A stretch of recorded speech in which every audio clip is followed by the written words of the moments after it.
Kia ora everyone in the room, so wonderful to see you all, and online as well. And kia ora Karen, thanks for coming, and I'll pass to you. Kia ora koutou, ka hui hui mai nei ka mihi nui, kia koutou ki te tautoko te kaupapa o tēnei pō. Nā mihi nui kia korua wheso me koe Viv mo tō mahi, tēnei pō ki te tautoko he awhi te tai ao. So he inoi tātou. Whakataka te hau ki te uru, whakataka te hau ki te tonga, kia mā kina ki uta, kia mā taratara ki tai, e hiaki ana, te atakura, he tio, he huka, he hauhu, tihei, mauriora. Nā mihi. Kia ora, Karen. Thank you so much for opening this in that appropriate way. And, you know, Bike Auckland would also like to acknowledge elders past, present and emerging, and specifically acknowledge that we stand here on Ngāti Whātua land tonight. So tēnā koutou. We're excited to have you all here online and in person. And we also are excited to have Russell Brown here as our moderator tonight. So really happy to have you here helping us hear and draw out the positions and the thoughts and the ideas that Vivek and Professor Collins have. So yeah, we're looking forward to a terrific night. I would say a couple of housekeeping things. If we do need to leave the building because of the alarm or fire, you can see the two stairways straight out and over to the statue of Freiburg in Freiburg Place over on the stairs. Toilets are through that door to the back, so feel free to use the facilities if you need to. And it's great to see some of you in masks. It's good that you can feel free to wear them if you do wish to. You can see the information about Slido up here. That's an important tool that we're using tonight. So if you do have questions, the questions are moderated, so you'll need to file them and send them through. The more votes, the more likely it is that your questions will be asked. So please do use that facility. It's a really historic election that we have in front of us, I think. There's a lot of momentum and momentous questions for us as a city to answer. And so I'm really happy that Bike Auckland has been able to host an event like this and hear from the two leading candidates in the election. We know that bikes are actually the most efficient form of transport per wattage of energy ever created. So bikes do have a role to play in our society, and as Bike Auckland we have a real wish for Auckland to be the best city in Australasia for people on bikes. We really are looking for a bike-friendly place, and we think that when you do that, you also develop a livable city, and we want Auckland to be the world's most livable city. We've been there before, we can be there again. So it's an exciting time for elections generally, and in particular for this mayoral election. So we're absolutely thrilled to have Vivek here tonight and Professor Collins to share with us their views, and I would like to welcome them to the stage now along with Russell. And thank you.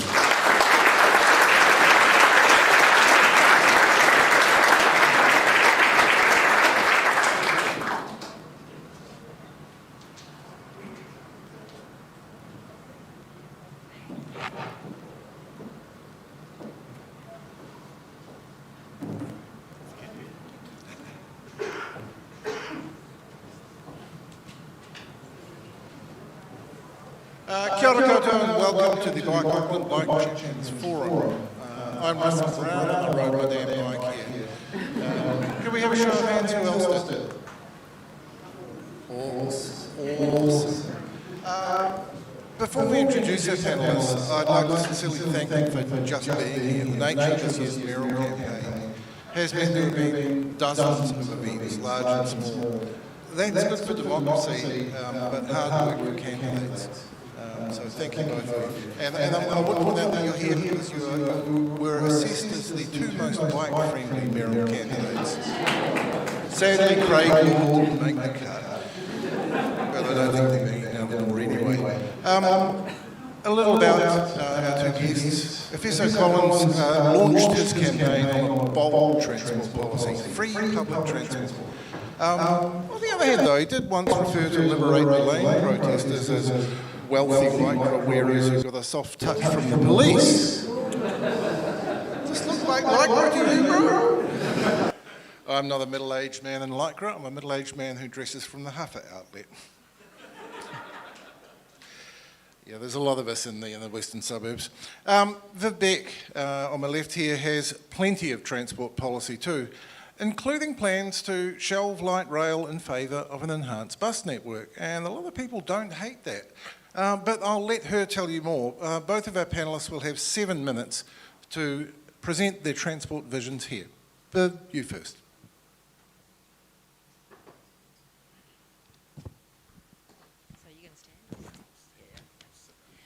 Tēnā koutou, tēnā koutou. And thank you for that introduction, Russell. It's great to be here tonight. I won't spend too much more time on the introduction. I'm actually going to just keep an eye on my notes tonight because I do want to make sure I actually cover the key things that matter most to you, I hope. I think we live in a magnificent region, but we all understand that we're at a pretty critical juncture right now. And over the last several months, I've spent a lot of time talking to people from the top of the region to the bottom of the region and understanding what's on people's mind. And unsurprisingly, transport and congestion is on their minds. Also a lot of other things like housing, infrastructure, crime, and how people interact with Auckland Council and transport. Transport actually is certainly causing some challenges for people out there. They're also conscious that we're coming out of a difficult period with COVID, and really we've got a multicultural, diverse city that is going to need a particular style of leadership through the period ahead. And I guess I would like to say that I am delighted to be here with Efeso because whilst we do have some clear policy differences, I think we have actually enjoyed the opportunity to debate together because I think the style of leadership is going to matter a lot in the period ahead. I'll start with just a few points about me. I better keep a bit of an eye on the time. I am the daughter of parents who migrated here many years ago, hardly had a word of English between them and a couple of young kids. And I guess one of the key things that you might be interested in is that my father was Dutch. So I grew up with understanding the value of apartment living and bikes, and in fact I've got lots of fond memories of cycling through Amsterdam as a teenager. So I do have a bit of a background with cycling and intensified living. I'm also fortunate that for many years I've lived very close to my work, so I'm a keen walker. I don't like driving, so in some ways I fit the typical person that I guess we're hoping to see more of in our region. One of the interesting things though is having been out doing all these visits around the region, you can certainly see how many people don't have access to public transport. We could not get to the meetings that we have to go to by public transport, cycling or walking. So for me that's been a bit of a challenge because I have had to drive a lot.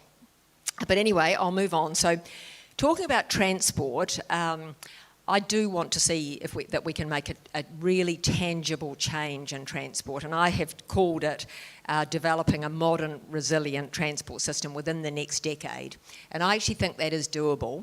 And one of the things I have said, as Russell mentioned, is that I would prefer, in fact, I think the light rail needs to be halted. It's a lot of money. You can see the benefits that we're going to get, for example, from the City Rail Link, but it's hugely disruptive, lots of money, and still unknown how much it's going to take to finish it and the ongoing operating costs. What I would rather see is actually a lot less money putting into making rapid transit available for a whole lot more people faster. So within the next decade, I believe it would be feasible to do the separated bus lanes out to the northwest, which was the top of the list before light rail came on the radar in 2010. 2017. I'd like to see Botany to the airport finished, given all the jobs around there. Like to see improvements to the Northern Busway, because the reality is that has been so popular. I never get complaints about it. I know people who've got out of cars to use the Northern Busway. I think there are improvements we could make there, and I'd like to see improvements through the isthmus to try and still get the benefits of the light rail as best we can through buses, and it may well be over time that there is scope for a light rail through there, but I just would like to see the rapid transit network improved as quickly as possible using buses. I also think that I'd like to see the, in terms of roading, I do think that we have to still invest in roads, and great cities do, and I'm in favour in terms of the emissions of actually getting the low emission fuels. I'd like to see the bus fleet electrified by 2030, and I'd like to make sure there's the infrastructure for private vehicles to move to no emission fuels as quickly as possible as well. But I do think there are roads that need investing in. There are a lot of potholes out there, I can assure you of that. I'd like to see greenfields infrastructure fast-tracked, and particularly out to the north, the northwest and the south, so you can start to put your cycleways in early in the project, along with all the other infrastructure that is needed. I've announced that I'd like to see the tunnels under the up the road here opened up, so that we can actually see that east-west opened up for cycling and for walking, and the students to be able to come through from the Parnell side easily to university. I am in favour, my preference is, just back to the rapid transit, we have a slightly different view on the free public transport. What I've seen internationally is that you might get a couple of percentage points moving from cars to public transport, but generally it's the people that are already using public transport or not travelling or walking that would go into the public transport. I would rather see the service improved significantly and make it free for the over 65s, students and community service card holders. So I do think there is a place for free, but not for everyone, because I'd rather see the public transport network improved significantly and faster. I am really keen to see walking and cycling improvements for school kids, and I've proposed that there's a 20 million fund set aside to make improvements to improve the safety for young kids to get to school, and that 300 million fund is actually used really carefully, and that we actually, I think one of the big issues is that I've seen actually as I travel around is that there is quite a polarising view around cycling, and I think one of the challenges is actually getting more people cycling on the cycleways we've got, so that people are actually a bit more receptive to the value, because I think one of the issues that I can see is because a lot of them don't seem to be used very much. I mean, I've got some people I know who do use go out to the west every day, but there are a lot that don't seem to be used that much, and I think that doesn't help how people feel about them. So basically that's, I guess, a snapshot of my transport policy. I do think that the key way to get emissions down is through the electrification or low emission fuels, and I think that is going to be more realistic. I think there is an option, obviously moving to active and public transport does help.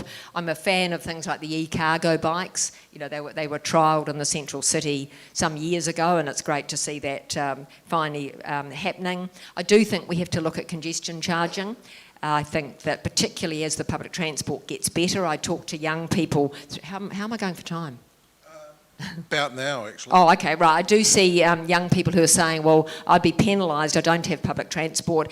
So I've spent all my time on housing policy, but I think that's what, transport policy, but I think that's what you wanted. Just two quick key points. I think a critical part of the next period is actually going to be the leadership. I do think to engage with communities, because a lot of what I see out there is disconnection with decisions that are being made. We have to improve the way we're connecting with communities so they come along with changes and people don't feel like they're being dealt to.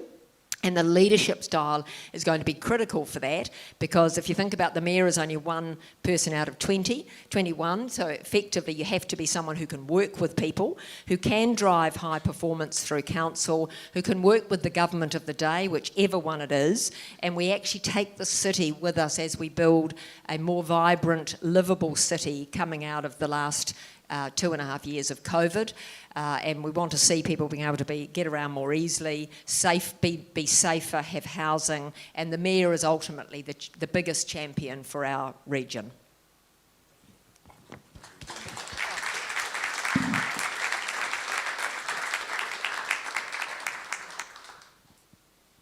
I'm standing up slowly because I did something to my back at the gym, so I'm not... Yeah. Tēnei te mihi ki a koutou katoa, e ngā mana, e ngā reo, e ngā rangatira. Tēnā koutou, tēnā rā tātou katoa. I just begin by thanking Kieran for leading us in our karakia today. And I see my colleague here, Pippa Coombe, who rides a bike. And so she's cool and is a great example to those of us at the governing body. So greetings to you all, and well done, Russell. It's good to be here, and of course to be here next to Viv. I just thought I'd tell you a little bit about myself, then cover off the comments I made, was it last year, around people using the lane, and then move straight into some of the transport policy that I've announced, and that I've been told to keep a watch on, because at the debate at Whammy Bar, I was schooled in a few things, so humble enough to take it on the chin and to adjust accordingly. I grew up in Otara. My parents came from Samoa, and I'm the youngest of 6. Did all my schooling in Otara, bar 2 weeks outside of Otara when I schooled at Auckland Grammar, and then realised that I didn't realise there were low decile schools in central Auckland, so I went to Tangaroa College in Otara and finished off there. I've been in council now for almost 9 years. My first term was in the local board. I was chair of the Otara Papatoetoe local board from 2013 through to 16, and I've been the councillor alongside Ao Filipaina for Manukau since 2016. So I've got a bit of experience, or a lot of experience, having been around the governing body table now, and enjoyed my time there, especially during the COVID period. I spent a lot of time advocating for vaccinations to head out south, to make sure that we were protecting those at the borders who were essentially at that time the people in South Auckland who were at the borders. Not sure that we quite got there, but an important time for our community, and important that they have a strong voice and strong sense of advocacy. When I was chair of the local board in 2013, for a month, I had a push bike that they gave me from Auckland Transport, and I said, I want to try and be a champion for active transport. So spent a month as the chair of the local board getting around on a bike. I had to remind myself of how to ride, but eventually it comes back, hey, you know, because it's the push bike. I'm not, AT I think deliberately didn't give me an e-bike, probably saying to me, you probably need a bit more exercise, Fess. So I did that for a month, and one of the things I found doing that was I was living the challenge of many in my constituency, which is how unsafe we felt on the road. And if you're anything like me as a driver, I'm not probably the best driver, and you experience the real fear of how close cars drive to you. I've always wanted my daughters to be able to ride the bike to school or to walk to school safely, and I can sit there as a parent and think they're going to get there safely. And I knew that from where I was and the position that I was sitting at, that it wasn't, that the infrastructure wasn't as safe as it could have been. And what we've seen now is the development of good cycling infrastructure in Mangere, which is really good. Some of you would have been to the old Mangere Bridge reopening and people cycling across. All of that stuff is really important, because what it does is it lifts people's confidence in being able to cycle. And we also know that the equity, how it translates at an equitable basis is really good for members of our community, women, Māori, Pacific, young people, LGBT communities.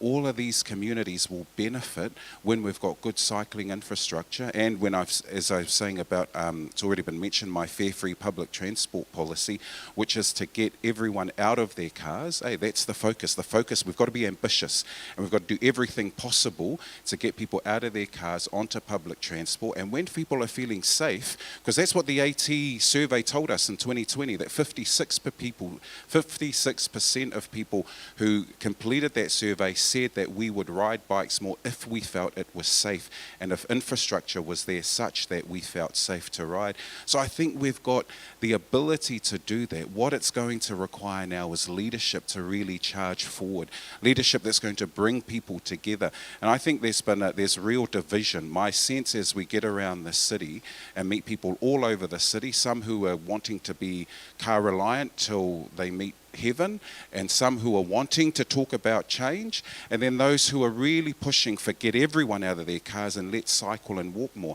I think what leadership needs to do, or good leadership around the council table, especially from the office of the mayor, is to bring those conversations together. They need to be robust. We don't need to, yell people down. We don't need, and there's been a lot of talk about how people like me are demonizing car drivers. I thought, I can't demonize myself. I still drive a car. But when we get into that kind of framing, what we're really doing is pitting people against each other, almost like there's the war. It's like the cyclist war versus the driver's war. And I don't think we need that in Auckland. We've been challenged enough around COVID that what we really need is a way in which we're going to bring people together. I remember a meeting I had on Zoom, and just wave out, Russell, when I've hit time, 2 minutes, around the idea of an active transport commissioner. And if you read the Koitu report, which was published by the University of Auckland around future generations for Auckland and how sustainable we're going to become, they talk about commissioners for future generations. And I wonder if we have a commissioner for active transport, someone who's going to make sure that we're focused on ensuring that the costs around infrastructure aren't going to be the things we argue about. What we're going to get is good, safe infrastructure so people can use their bikes. But, not just for recreation. Recreation is cool, we want that, but we also want it for our children. I'm biased towards my daughters and younger generations because I want them to be able to go to school or to go out with their friends, be able to cycle. The same way I can look at parts of the road where I cycled when I was leading that little thing on my push bike to say to my daughter, these are where we can cycle, and I'm really confident we're safe here. A lot of it's off the road, so that's why we've got to make it as safe as possible. So I think fare free public transport is going to do that, and for me it's an and situation, not an either or.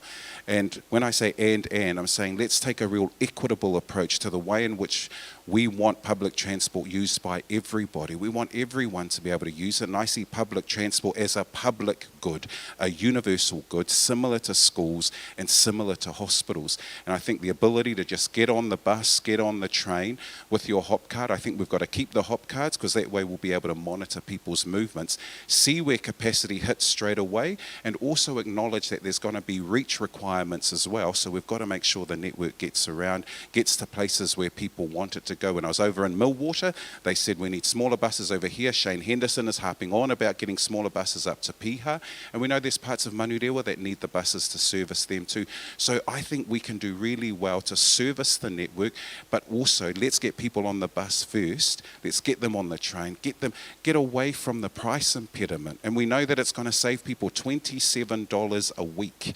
And that's more than some of the announcement that the government has made around supporting families. So that's a huge savings for families, is that extra $27 in their back pocket a week because we've made public transport free. So that's a bit about the transport policies that I've got, and happy to continue with the discussion tonight. Kia ora, everyone.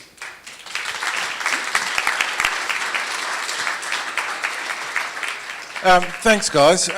Now, the rest of the evening is given over to questions, and we have questions from all kinds of sources, including Bike Auckland and me in this next bit. I will tell you which ones are Bike Auckland's and which ones are mine. Here's one of mine. Efeso, when we talked about this up at Whammy Bar 5 days ago, you said that you would be adding a bike strategy to your published transport policy. When can we expect to see that? You'll be able to expect that early next week. So we wanted to have ongoing discussion. Since that discussion, I've had heaps of people emailing me and telling me, I've even getting advice around my ideas on the second Harbour crossing. so that you can expect that we're adding stuff as we go now, just making sure that it's being costed, that people know that we're not just throwing ideas in that are uncosted, and then you can expect it early next week. Viv, one thing that you didn't mention then, which I found really interesting when I did read your transport policy on the website, is this strategy of traffic decongestion, which is modelled on what's been done in Sydney and Brisbane and focused on intersections, and you'd lose some bus lanes to pay for it.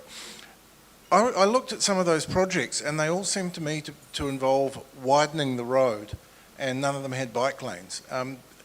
How will it be different here? No, the congestion, is that the technique? You put it there?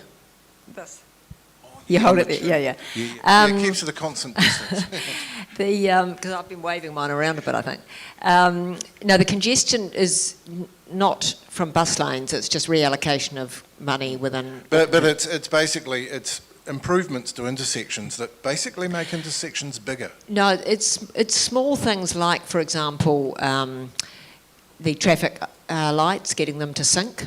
Because what we're trying to do is see if we can cut emissions. You know, the emissions from an idling car, as I understand it, are more than getting a free flow. So we're just trying to think of ways that we can actually keep the flow of the traffic as opposed to idling. So that's the idea, is to look for small improvements that can help the flow of traffic better. Right. So I haven't got specific projects. Because I looked at the projects you're referring to, and they are basically as I described them. So they could be different here. Yeah, well, no, there could be improvements to roundabouts, but what we're trying to do is look where those opportunities are with a view to reducing congestion. I'd like to see some targets set on congestion as part of that unit, so that we are actually monitoring how we're doing. But that seems like an alternative to just having fewer cars on the road, which would reduce congestion. Well, no, I think I've got both. I mean, what I'm trying to do is have a balanced approach, and recognising that right now, whether people like it or not, we've got, as I understand it, over 90% of people across the region use a car for some reason. And I can see it. As I said, through the last few months, I've driven more than I've probably driven in 10 years. And the reality is we've got mothers with kids and older people and a whole range of people that do need to use a vehicle, plus obviously the tradespeople. And so part of the plan is to fast track the rapid transit, so we get more people onto public transport. Some of it will be about where it makes sense to get people into active modes, and some of it we're recognising that there will be people driving, so let's try and free up the congestion and reduce the emissions that way. Right. The first of the Bike Auckland questions, and they were honed down from a much longer list, and this is for both of you, but you go first, Professor. What is your plan to deliver a transport network that is safe for everyone, including children and disabled people travelling by bicycle in Tamaki Makaurau? Let's focus on that, children and disabled people, and say vulnerable users. What's your plan? So if we look at current plans we have at the moment, it's widening footpaths where that's necessary. And I think you've got to be tailored throughout the city, in that where I live in Otahu, we've got widened footpaths. That's the approach that we've taken, where we can share the footpath with cyclists, with disabled persons and with children. I think they're wide enough for everyone to share, and it's good because it creates a culture of sharing and people know that that's going to happen. Where I think we're going to have to do better is how we connect the cycleway infrastructure, and I think that's probably more generic, but it will have positive benefits for those who are disabled and for children, because when you've got a connected cycleway, you're going to be more confident about using it. So that's the way we can approach footpaths, but we've also got to make sure that our maintenance around footpaths is good too. We have far too many people who continue to park on curbs, so we're going to need to make sure that our enforcement is in place, given that that's been a challenge for us, given the number of jobs that have been lost at council. But it's important that people feel like, okay, those cars are on the footpath. We get a lot at Middlemore, around the areas of some of those streets around Middlemore, because there's a lot of intensification in those areas.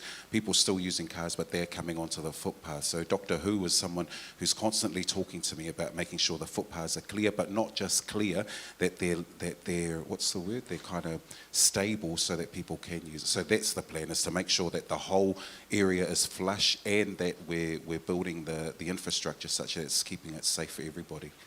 Just to explain, Doctor Who is not the Time Lord. Sorry. That's Dr. Huhana Hickman, who uses a powered wheelchair and is an amazing advocate. Great person. Viv. There's a couple of specific policies. One is around improvements around schools that I talked about before, so making it safer for kids to cycle and walk to school. The other one is the greenfields infrastructure, and where I can see that the cycleways can be built, from the outset. That seems to be really, really popular, and I'd love to see more of that. So we're proposing quite significant advancement of some of that infrastructure out in the high growth areas. I don't know that there's one answer that fits all, actually, because it depends a bit on the area, and I can speak from experience that I've had some pretty bad crashes actually coming through these cycleways in the city. I'm not the best cyclist, so maybe you people don't, but the reality is that some of them are pretty tight corners and things. So I think from what I can see and what I hear from people, it does need to involve the community in the area to get something that works. And that's the thing that doesn't, I mean, you might disagree with this, but when I'm hearing different perspectives on this issue, we need to get that community engagement better. It's interesting you should talk about bike infrastructure going in when new roads are built, because that does not happen at the moment. After our discussion last week, I had someone on Twitter who lives in West Auckland, and there's a housing boom. There are subdivisions being built everywhere, and he said none of them have bike infrastructure. Everyone brings their cars. The idea of riding to the supermarket is just terrifying. I mean, whose responsibility is it to make sure that when you're building it, you build in active mode support?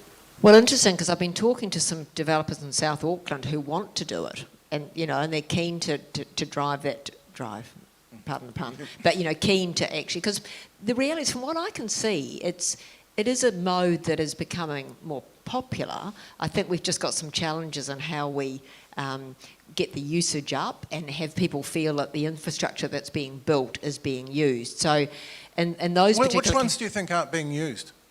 Well, I rarely see anyone on Franklin Road. I rarely... No, I'm not saying nobody uses it. I'm just saying I don't see many people on it. Might be the time of day, I don't know. Maybe it's the weekend because I'm not there during the week. And this is just my own experience in the central city. And I see people on Quay Street in the weekends, but I don't generally... I walk around there quite a lot, and I don't see that many people cycling along there. Well, there's a counter, so we could check that. If Hessel, that same question of, whose job is it to make sure this stuff goes in when roads are being built? I think we've got to do better at the way we plan. So I've talked about how we've planned poorly because we just kind of thought, let's just go out as far as possible and design the city that way.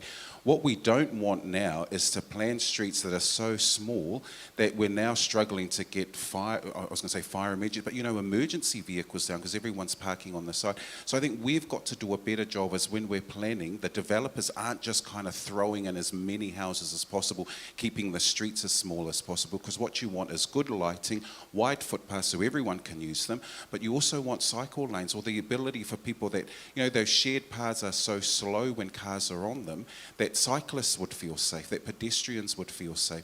I support the idea of continuing to lower the speeds around schools, and some of the speeds around here, but getting a shared idea of how we pedestrianise, how we, cyclicize everything so that people feel like, everything's slowing down. I think when you've got a car-dependent kind of psyche, you're in a rush, and a lot of that kind of aggressive behaviour comes out when we're behind the wheel. That's why my wife never lets me drive. Apparently, I'm a nice person, except for when I'm behind the wheel of the car. But I think, and it's cool, because we laugh, but I think that actually says a lot about Auckland and how we've got to shift the way we think. And can I just add as well, if you look at some of the vitriol that some of my colleagues in the room tonight have experienced when we did Neat Streets projects, when we tried to beautify streets, when we're trying to slow things down, add colour to the streets, by golly, it was tough. And people were abused online and in their faces, and that's what we've got to do. Is we've got to, how do we lift everybody so that the conversations are robust but that they're also meaningful so people are prepared to come with us. We have to do it by respecting the different views, though. I think it's not one way or the other, and I think that's where people are getting. There are a lot of upset people out there.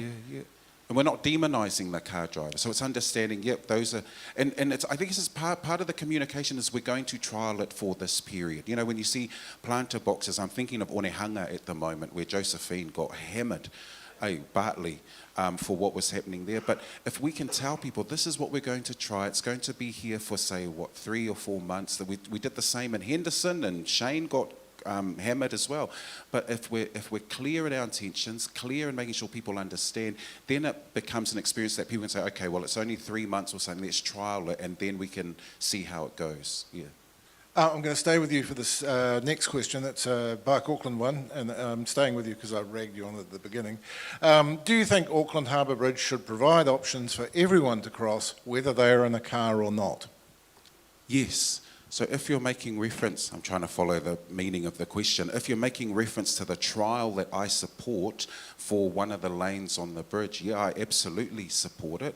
I said at that whammy bar, I said 12 months, so I've extended, apparently I had said publicly I support a 6-month trial, but I've now gone and extended it on myself. But I think, look, the trial is going to help us all, because it's going to give us a real sense. And the reason why I want it, a minimum of 6 months, is because it gives us a good sense of how successful it can be. And it lets people say, okay, that's the difference. But see, we go with people. Imagine telling the people in cars, this is what's going to happen. It might frighten a few people, make them angry, but they're aware and they know those dates are in mind. Viv? Well, I'd love to see a bridge that has cycling and walking, but I do have a different view, and I've had different advice. Mainly because this is a key transport network, not only through our city but to another region. And the advice I have is that it's not resilient enough to have a lane, and I know, please don't throw eggs at me. The advice is that it's not resilient enough, and when it does back up, it backs right up into the city, and I've seen that. So what I want to see as fast as possible is I was supportive of the Sky Path, but obviously that hasn't come through. But I would love to see another crossing that has all modes, including walking and cycling. Now, I don't expect either of you to be familiar with what every city in the world is doing, but there are a lot of cities moving ahead on bike infrastructure. One I was looking at today is Seville in Spain. The local government there built an 80-kilometre cycling network in one election cycle, and uptake exploded. Why can't we do that?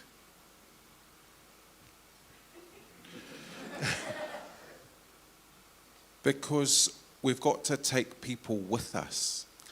And that is what I think is Auckland's greatest challenge at the moment, is that, I don't know the Seville situation, but what I am assuming is that there are people who are standing on these platforms saying, let's do more, let's be ambitious. And if we use the transport emissions reduction plan as an example, look at, there was real vitriol that came out after that, the parking strategy.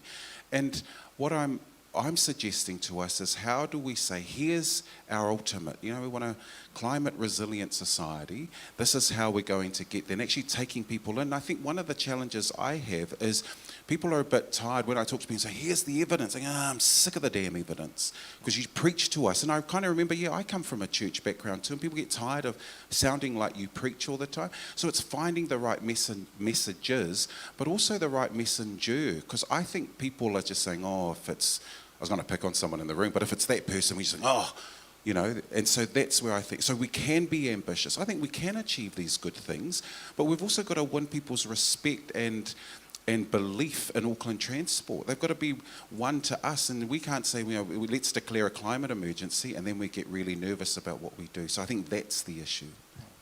I think it does. I must admit, I think we do have to take people along with us too, and there is a lot of division.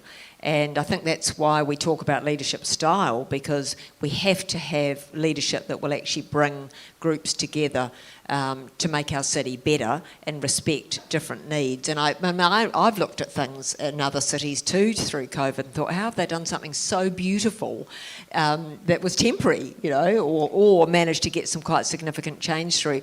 We haven't done that here. We've made probably people have been angrier at some of the things they've seen. So I think we have to accept that and we have to work with it, and we do have to take people with us. What they did in Seville, interestingly, was did a poll which found 90% of people did want a comprehensive cycling network or think there should be good infrastructure, and they went ahead and did it. And they did listen to communities, but they were quite clear that doing nothing wasn't an option. And I kind of think we settle for doing nothing too often here. I don't think any of us want to do nothing, but I think we just recognise that. I mean, you've heard it too. You know, we've spent months out talking to different communities. We have to take people with us here. We really do. Otherwise, it's going to get worse. Would you restore Auckland Transport's walking and cycling team? You sort of got close to it with your active mode commissioner, FSO. It's definitely the direction. No, I can't say to them that this is what I think you should have because, you know, we sit at governance. But I believe that having an active transport commissioner is the first step to really saying this is our focus. This will be the focus of the Mayor's office. And if we've got it, it's a very clear hint and we can write it in the statement of intent or our letter of intent to Auckland Transport that we want clear focus, you know, laser focus on active modes of transport. So I think we're going to have to have those units, and I probably take a similar approach to the Auckland Development Office. But that's where I think the good relationships that we have with Auckland Transport, we're going to need to pull on those. But I think if we've got 2 voting councillors back on the board of Auckland Transport, that's really going to push them in that direction. Right, I'm going to rattle through the next few because we're almost on to the next stage of the evening.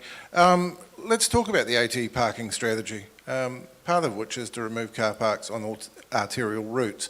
Thoughts, both of you? So I think with scarce space, we do have to make choices about how space is used. I think it needs to be much more on a neighbourhood, local level as to what's needed and what works. And in some cases it may be that parking has to be changed or charged or moved or whatever. And I just want to see more engagement with local communities because I think that's where that strategy has gone wrong. I think being told something is predetermined is not helpful. Vessel, you spend a lot of time on this. Yeah, and I voted in favour of the paper going to consultation because I believe, you know, we're talking about 3% of our roading infrastructure, and I think we set off alarm bells all over the place. I thought the Herald they're responsible for a lot of this harm in my view, and so I think what's important is that we take people with us, and that's been my issue. Is, you know, my dissatisfaction with Auckland Transport is that you get things in that report that says, oh, we're considering taking teachers' parks. You know, remember school parking for teachers? I just think, who writes this stuff, man? Hey, think.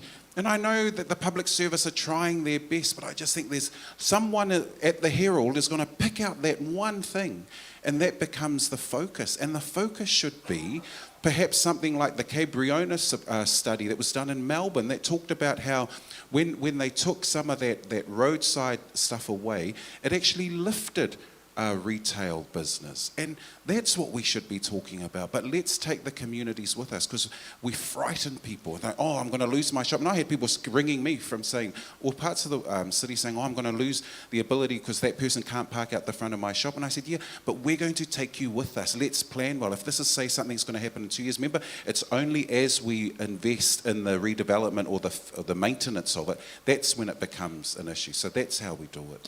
It's also important to have some common sense because sometimes the change may be only at peak, you know, and people sort of look at it and think, why is it like that all day, every day? You know, it's about working with the different users in the communities to find out what's going to work.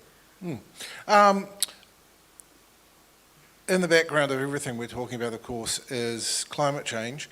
Both of you, this is a Bike Auckland question, will you support the transport emissions reduction pathway and are you committed to implementing it? Committed to. in implementing it? Yes, and cool, eh?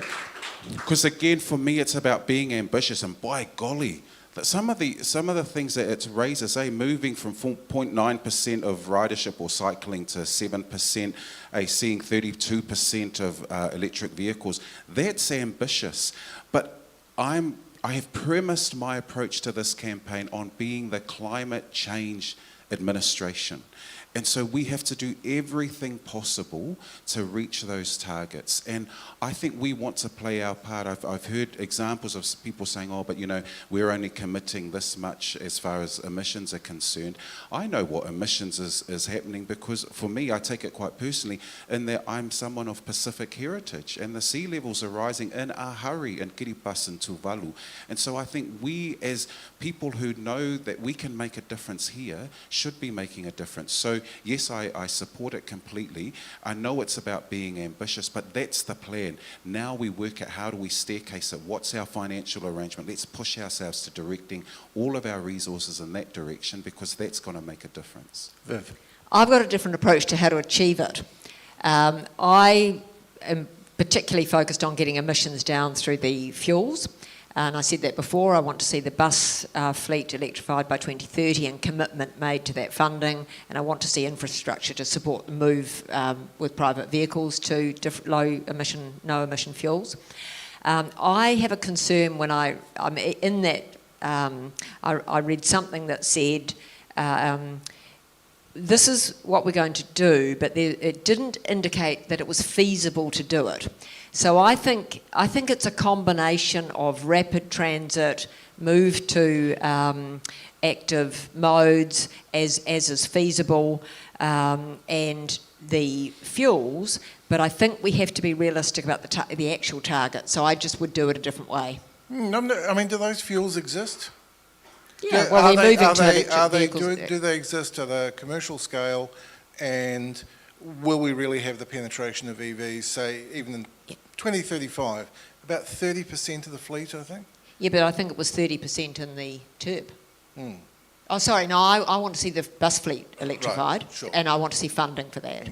Okay, so that's a big contribution. One last question from this section, and you don't have to give a long answer. This is the Bike Auckland question. It's slightly mischievous.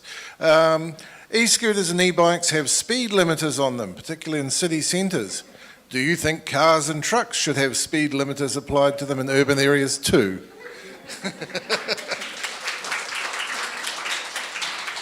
Now there's a fight to buy. I don't know what a limiter is. You've obviously never ridden a hire scooter. I've done it, those beam. I've done yeah, those, and they suddenly slow down when you hit a limited speed zone. Oh, okay. I just you can't go any faster. Of Mission Bay. Okay. Oh, yeah. Well, that would be cool. Yeah, I think that would be awesome. Hey. I guess I sort of thought about the feasibility of it.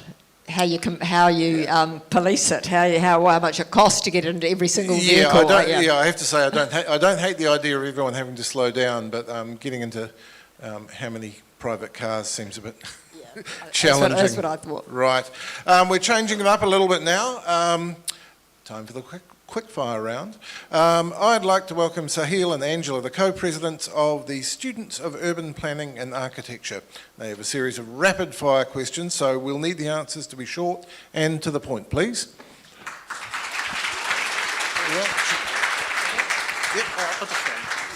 Hello everyone, sorry, my co-president Angela couldn't make it today because she's a bit sick. But I have canvassed our student body from the University of Auckland School of Architecture and Planning, and today I have 12 yes or no questions for our two lovely candidates.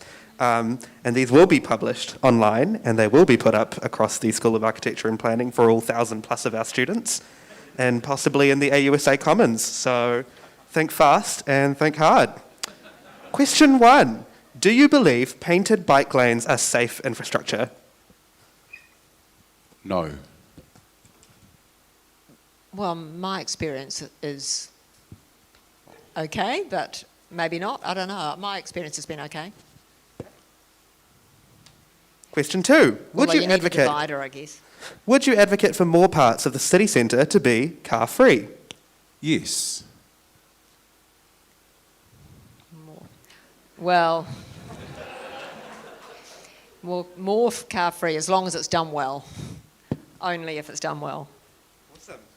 Question 3. Do you support the pedestrianisation of Queen Street? Yes. When the City Rail link's finished and we've sorted out the operational issues. Question 4. Do you support the plan to make a zero emissions area in the city centre? Yes. Well, certainly for buses that council can influence. Question 5. Would you support a proposal for a bus interchange in the university's precinct? Oh, yes. Yep. Bus interchange in the university. I believe the city centre master plan has it under Wellesley Street for 2030. As long as it involves the universities. Yep.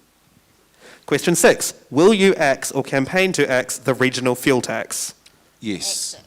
Yes. Can I say a bit more, or just you happy with the yes? Very quickly. Yeah, phasing it out alongside a congestion tax has been my position. Number 7. Very appropriate. Will you implement a congestion charge to reduce noise and air pollution in Auckland? Noise and air pollution.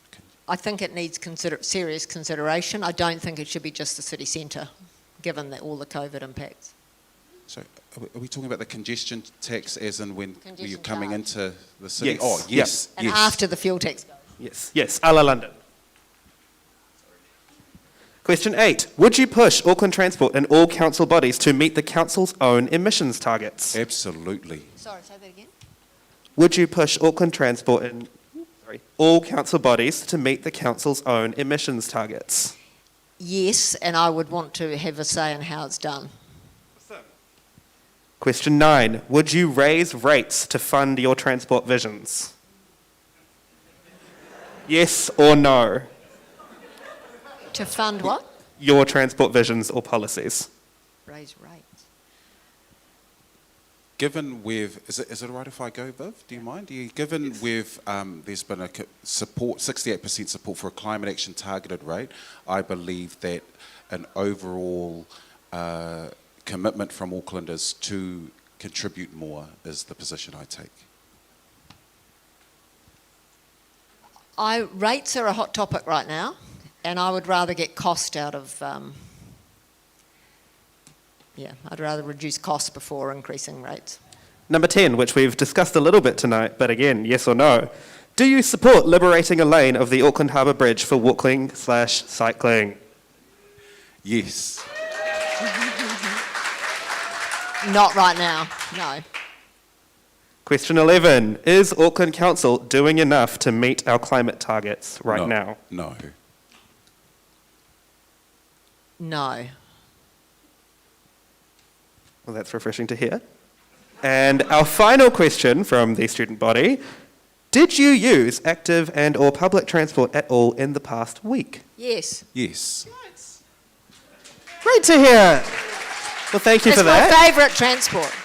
It's my favourite transport. There you go. Walking. Thank you both very much, and thank you, Bike Auckland, for letting us steal your limelight for a second. I'll hand the mic back to Russell. Oh, wow.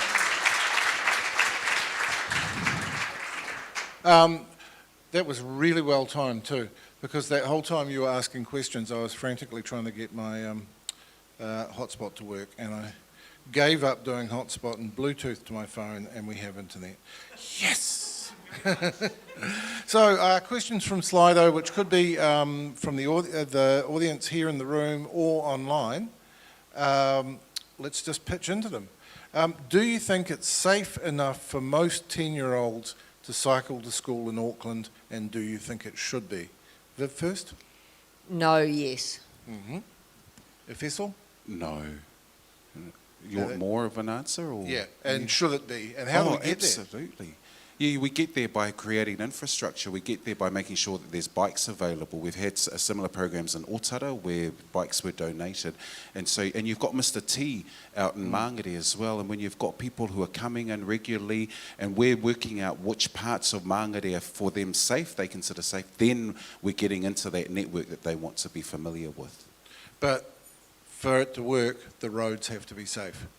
Yes, You absolutely. know, and I think AA of all people, has done a survey of Auckland parents, and overwhelmingly their kids don't bike to school the way that they did right up until the early 90s because the roads aren't safe. So what do we do? What do we do about that?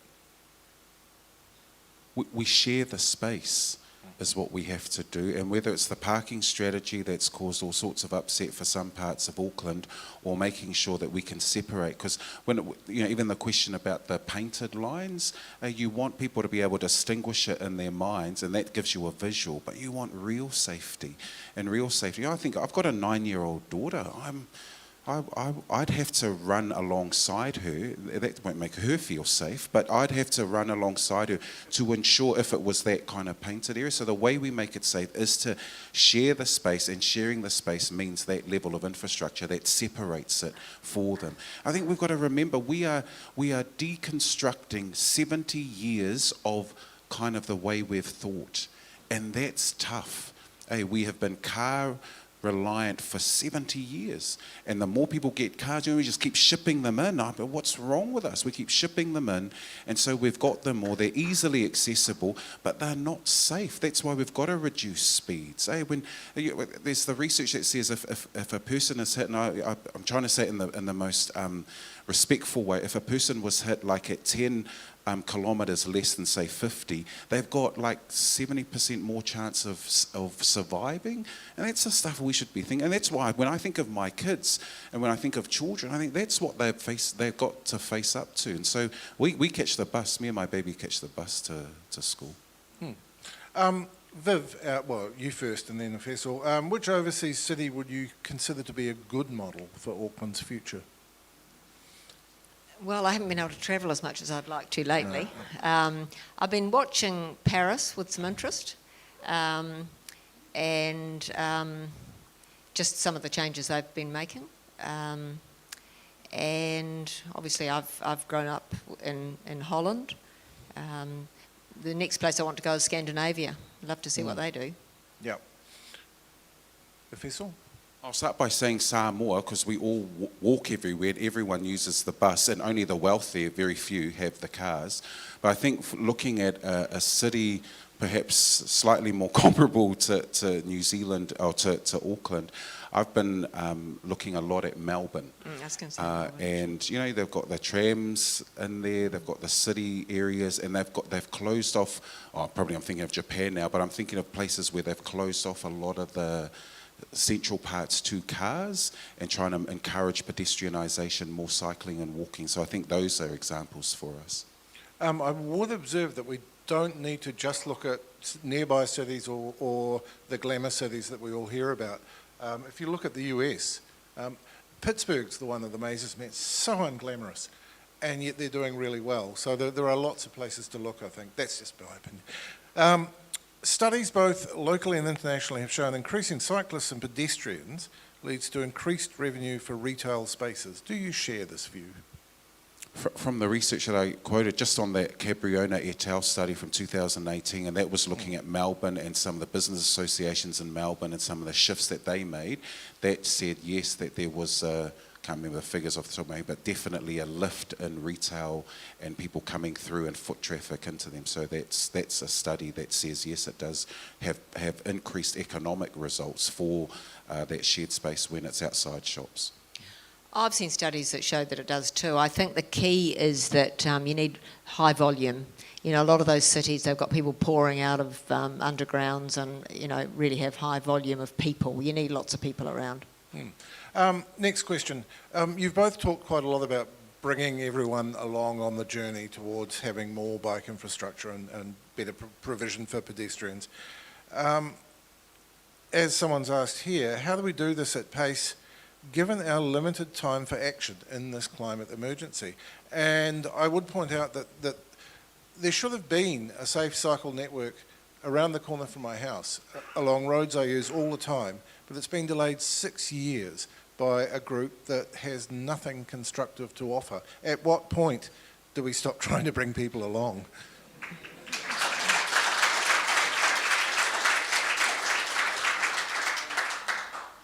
Well, I do have It was quite a loaded question. Yeah, no, I do. I mean, this might be another egg one, but I hope not. I have a different view around the strategy, and I'm saying, is it feasible to expect to go from 1% to 17% of people on cycling and I think micro-mobility by 2030? So I'm saying I have a different view. What I would like to see is a focus on the fuels and a natural migration that works for people, rather than, I think it's hard to take people with you when you're saying things to them like, you've got to start doing this and doing that, and they sit there and say, well, that's fine, I like cycling and I'm happy to do this, but I can't do that. We've just got to recognise that it's not that easy for some people, and the economic cost, I haven't seen that measured. What I've seen in that TERP says, this is what we've got to do to get, by using this strategy, this is what we've got to do to get to this goal, 64% drop in emissions by 2030. Then it said, there's no assessment of how feasible that is to do it.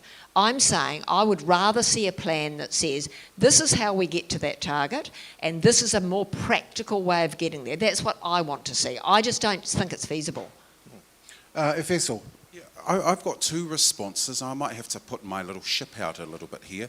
So the first response is internally, the communication has to be good. I've already referenced about how we look at the message and the messenger, who's out there. And then there comes a point where you just got to build. But we master plan, if that's the case, we're master planning for nothing. And that's we get good consultation from communities when we're building a master plan. That's where we get buy-in. So someone's got to push that, and maybe that's the role of the mayor, maybe that's the role of the local councillor or the local board. So I think that's one part of it. The second part, this is where I think I'm putting the boat out a little bit, is vote. Because we can all get here and, we can come here and say, oh, this is going to be great. We all believe in this kind of thing. And then we end up with a council that is split down the middle. And then I become a lame duck mayor because I'm constantly trying to go with small steps towards this great ambition. But if it's going to be voted down all the time, then you're going to end up with a mayor who's got no ability to see visions come to fruition. And so whilst I really enjoy doing things with young people, we have more than 100,000 young people who aren't registered to vote.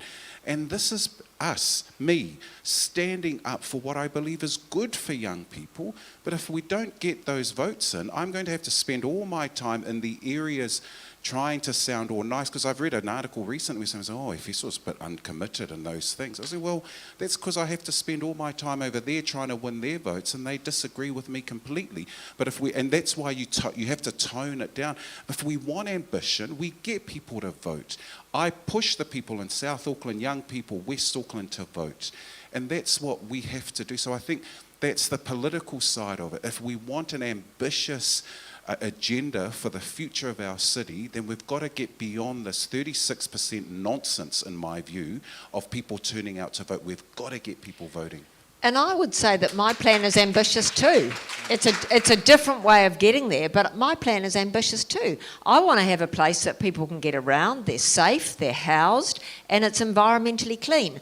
I just want a plan that people say is feasible. And at the moment, I just look at some of those targets and think there's another way of doing this. So I think I'm equally ambitious. I just have a different way, a vision of how we're going to get there. I have to say, even in the past couple of terms where council has been agreed on this kind of thing, the actual execution really falls down. And I mean, everyone hates AT, but everyone hates AT for different reasons. Is there a useful culture and organisational change to be made there so that stuff gets done? Well, I think it does need a cultural change. Absolutely it does. I want something that's balanced and takes a lot of people with us, but it does need a cultural change, yes. I'm convinced that the vast majority of civil servants are there because they believe in this city, they love this city, and they want to offer something special. I think sometimes, I was a public servant, and sometimes you get those layers of management where you almost have to sign a card to go to the toilet. And so I think it's important that we find the ways we lead, even as the civil service, that allows people to flourish and prosper, bring all their ideas. Because I think the public service, the civil service kind of has this, we've got to be, where, when you're not prepared to take risks, there's a word for it. And that we're risk averse. And I'm interested in how we get voices really heard so that we can get these ideas and then people feel like that's the culture shift that's needed. I think that is absolutely right, and that hits on something that is important from my perspective. I think council and transport should be respected, and at the moment the trust and confidence in those organisations is only in the 20%. And that's actually really poor. I do believe there are good people too, but actually the leadership is important, and we need, if it's done well and we do things that the public actually support and actually feel is a good thing for their communities, because in the end we want communities to thrive, that's how you do it. Right. We've got time for about 2 more questions, I think. Would you support incentives for developers to include shared e-bike and EV facilities? Absolutely, and we're seeing it in Otara at the moment where we've got Otara. This is cool, man. You keep actually reaching back to South Auckland for your good examples, which is interesting. And because this is an area where we have intensified out south without question, and that's why I laugh when we're trying to intensify in central parts of the city and everyone's crying. I think, mate, we've been doing it out south. Follow us. Hey, look at what we've got out here. We've got apartment blocks that are going up, and you've got the shared e-bike scheme where people won't need a car park. In some apartment blocks, there might be one e-car available for people to share. And I think that's a good way for people to get out of their cars, to not even need a car. And they're living the apartment complex I'm talking about in Otara is right across from the bus interchange and then Otara Town Centre. And I think, you said we don't have to look to these other cities for how we might do bridges and infrastructure. Well, we don't have to look to just the wealthy cities or the wealthy parts of Auckland for good examples of how we get a shift in the way people think and live. That's what I mean by that 70 years of dismantling the psyche. I think your question was about incentives. I haven't specifically looked at that, but I have said that we want to have a strong focus on the infrastructure that's needed to support the change in and I guess the question, and it was somewhat unresolved when we talked last week, is where that infrastructure goes.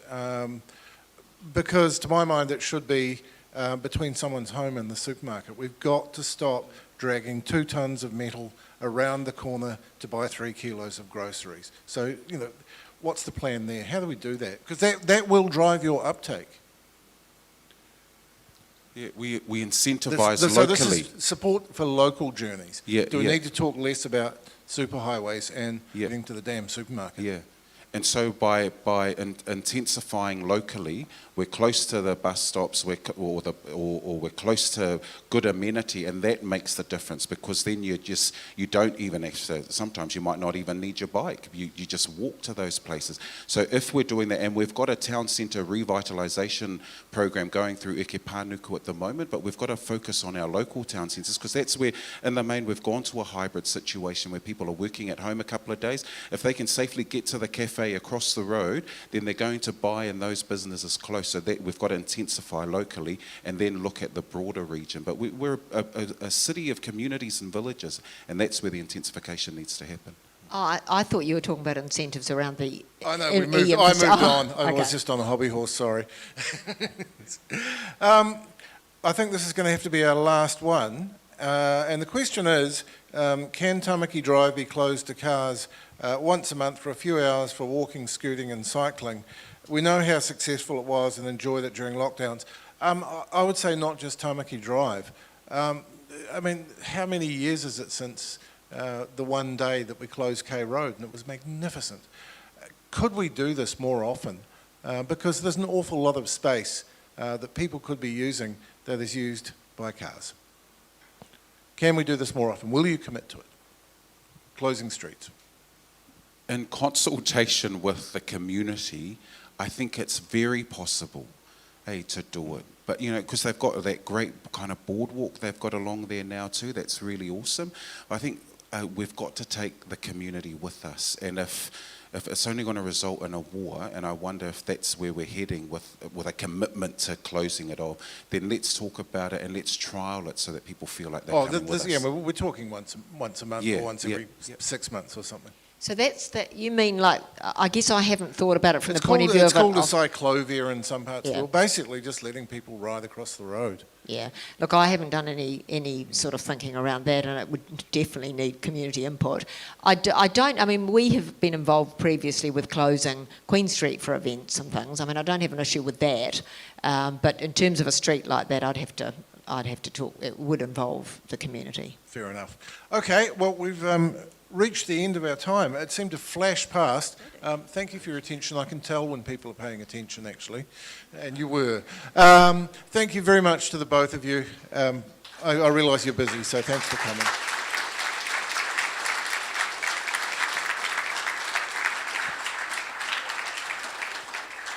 Oh, right. Oh, because cycle people are so nice, there are even little gifts. Did you know I used a bike the other day? Oh, very nice.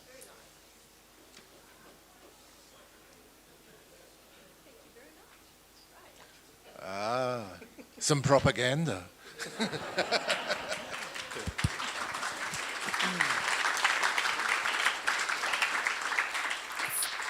Kia ora everybody. Thank you so much to our candidates for a really amazing and engaging session tonight. Really appreciate you coming out, and I want to say a special thank you to you too, Russell, for moderating us so well tonight. And an extra special thank you to all of you who have come along tonight. Some of you have come from a long way. Some of you have come from just around the corner. But it's a really full room, and it's a really warm feeling tonight. So fantastic to have you here, and to everybody who have dialed in. I know that there's a lot of people online as well. Really great to have you all together tonight. I would also like to give a couple of kind of pānui. So we're kind of at the end of the formal part of tonight, so you're welcome to stay for as long as you want. This is a Bike Champions Forum, which is a special event we have for Bike Auckland members and supporters to come along. So we do have some other things that we will be covering as well in the next kind of 15 minutes or so. So you're allowed to leave the stage, and feel free to stay or to, if you've got another. Yeah, you're really welcome, Viv and Efeso. A couple of thanks for tonight. First of all, Beam is a sponsor of ours, so thank you to Beam, and Sandfield is a massive supporter of Bike Auckland, so a big thank you to them. And I would also like to thank there's a lot of people who volunteer for nights like this. So there's people down looking after the bikes right now in Bike Valet.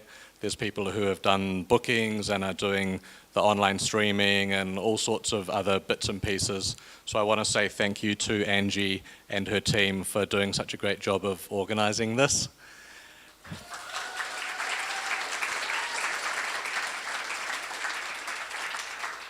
There are some other volunteers that I wanted to specifically call out as well. Chris Wery and Raywin Curtis.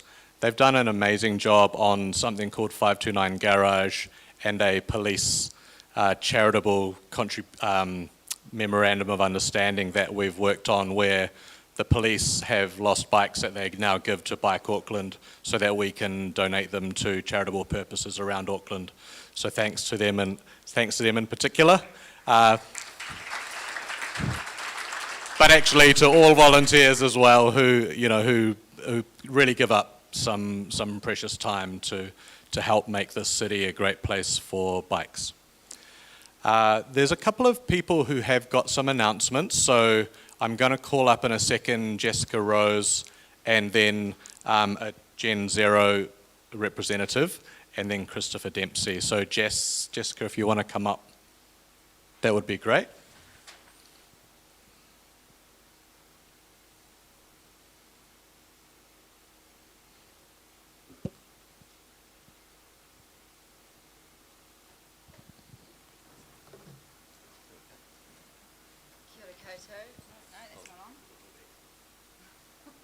Kia ora koutou, ko Jessica Rosa Ho, and actually the main person we're introducing to the stage is Isla, who's going to be running our Fancy Woman's Bike Ride 2022. She's going to give you a little bit of an explanation as to what this ride is, why we're doing it.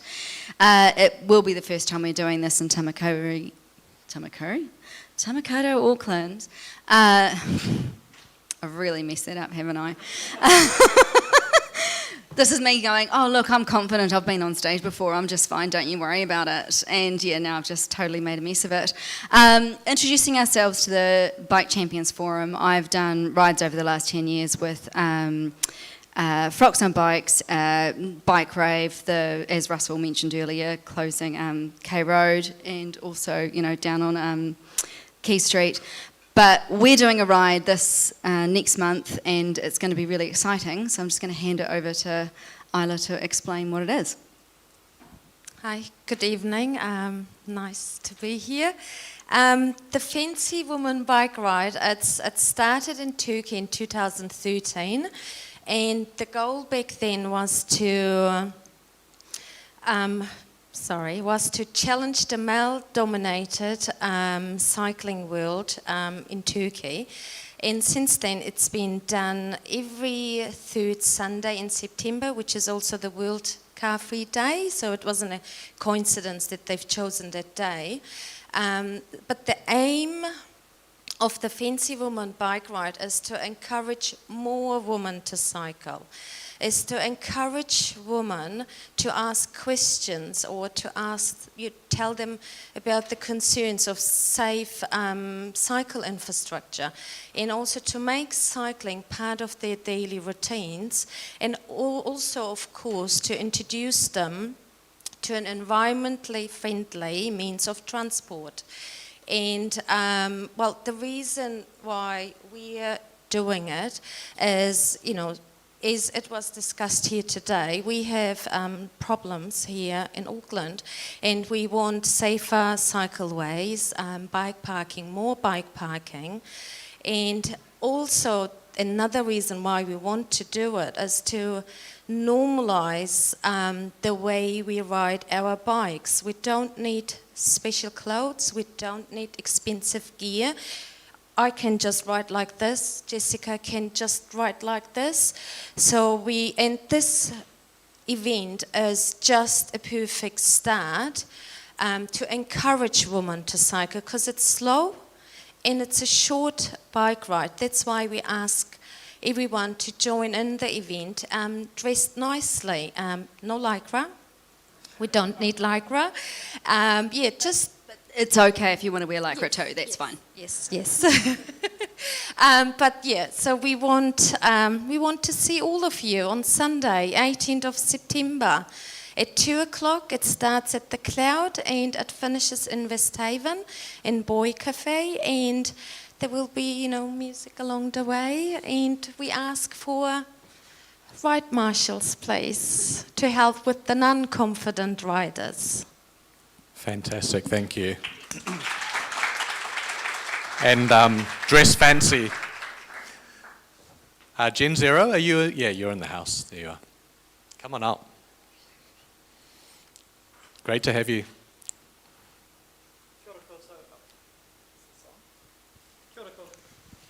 Kia ora koutou. There we go. Kia ora koutou. I'm Joshua. I'm the unnamed Generation Zero representative. So as many of you know, Generation Zero, we're a youth-led climate advocacy organisation, and we encourage engagement with decision-making for intergenerational climate justice. That's a bit of a mouthful. So for local elections this year, we'll be releasing scorecards, as we have done before. So they'll rate candidates on 5 aspects of climate justice: transport, equity and social justice, te tiriti, housing, and the environment. So our survey is currently out with questions that cover the breadth of those topics. If anyone here is running for office, and I think there are a few in the audience, please fill it out if you haven't yet. We hugely appreciate it. So we plan to release these on the 12th of September, and you'll be able to see them on billboards around the city, our social media, and also if you sign up to our email chains.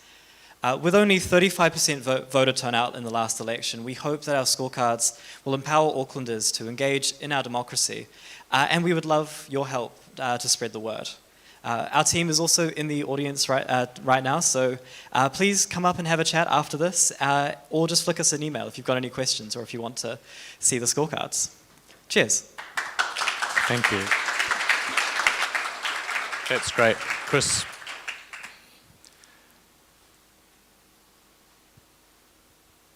Yeah, I mean, voting is just such a key part, and the candidates talked about that, right? So just the more people we can get voting in this election cycle, the better. Over to you, Christopher. Kia ora, Christopher. I'm with Rainbow Riders Bike Burb, which is a pan-Auckland bike burb.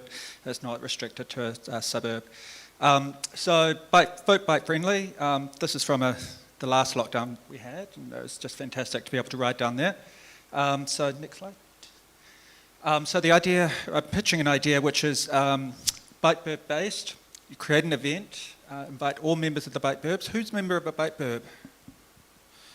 Yeah, so invite all the members of the bike burb and contact your local body candidates and invite them to an event. So what we do is, you have to be careful here, wards usually cover several bike burbs. So Takapuna Devonport local board covers 3 bike burbs. It covers Bike Devonport, Bike Bayswater and Bike Takapuna, so you've got to be careful there. Contact your neighbouring bike burbs and explore joining a joint event. So the event is that you have it at a cafe, a park or somewhere that you think is suitable, and then you gather there. I suggest a Saturday or a Sunday afternoon, 2 to 4. Candidates usually door knock, so this gives them time to do door knocking in the morning and door knocking in the evening. So this is a good time for candidates. And then follow up, do several friendly reminders to Bike Burb members to vote. The important dates, ballots are mailed out on 16th to 21st of September. If you don't get your ballot or you have any questions at all, go to that website. They have all the information there. Voting closes on Saturday, October the 8th at 12 noon. Voting papers, you can drop them into mailboxes by Tuesday, 4th of October. And then what is new this year is we have Countdown supermarkets that will also have ballot boxes as well. So you can drop them into Countdown supermarkets or at your local library. And we'll get over the lane. We'll get over the bridge one day. Great photo. Burbs, just let me or Fian know. Great. Well, I think we're just about wrapping up now. So you can see some events on the screen here. So bike breakfasts every first Thursday of the month. So it's, is it this Thursday? Yeah, it is this Thursday. So that's exciting. You'll see that on the socials where it is. Actually, I know where it is. It's at Daily Bread in Point Chev. Yeah, so that'll be local for some of you and a nice bike ride along the Northwestern for some others of you. Bike maintenance coming up on the 17th in Kingsland. Bikes and Beers, personal favourite of mine, every last Friday of the month. So there is one on, well, we had one last Friday, so it'll be in a little while, the 30th of September. And then the Fancy Women's Bike Ride, which we've just heard about, which sounds so awesome. So we've got some nibbles and some refreshments coming out now. We'll close off now and kind of call an end to proceedings so that we can enjoy the rest of our night. But want to just say once more, thanks so much everybody for coming and enjoy your evening. Kia whakairia, te tapu, kia wātea ai te ara. Kia turuki whakataha ai, kia turuki whakataha ai, haumi e, hui e, tai ki e. Thanks everybody.